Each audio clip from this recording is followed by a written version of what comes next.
Is this all just meant to scare people as we talk about this, or do people need to just start calling their polling places and find out what the rules are in their area, what's okay and what isn't? I start with you, Anna. What do you think? It's crazy, Whoopi. It's outrageous. It's offensive.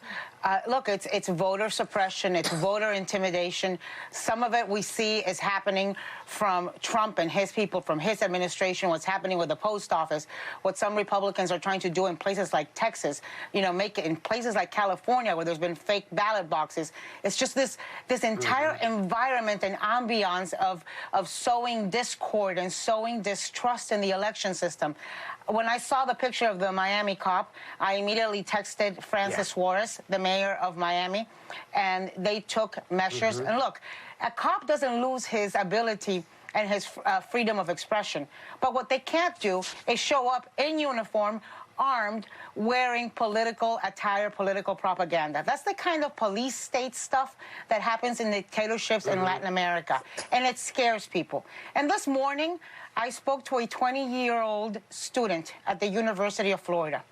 It's her first time voting, and she received one of those threatening emails, and she was terrified. She told me she was terrified to leave her house. She was terrified to go outside. She didn't know how they had her personal email. And she took it seriously. And that is what they are trying to do.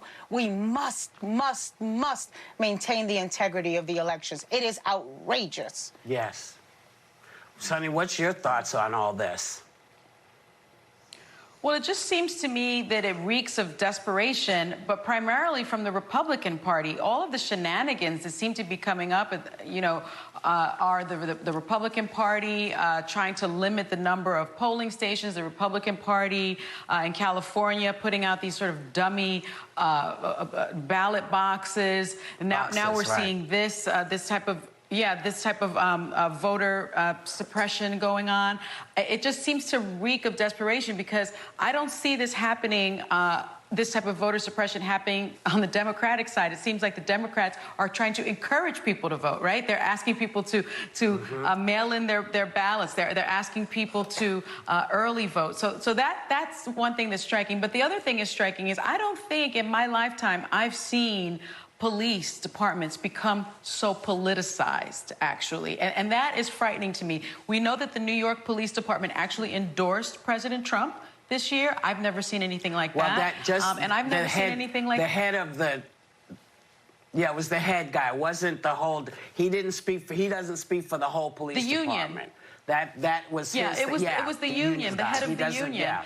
And that's the thing. Yeah. Police departments they're heavily reliant on unions, right? And for the New York Police Department's union to actually endorse Trump, that tells you how politicized these unions, these police departments are becoming, and that is frightening to me. And I also wonder, Whoopi, you know, he had a Trump mask on, and many people felt intimidated by that. Would they feel intimidated if that said Biden-Harris? I don't know. Why is it that when we see the Trump mask, we import voter suppression on that and fear? That struck me. I think oftentimes, because of what we've been hearing the last several months, one puts those things together.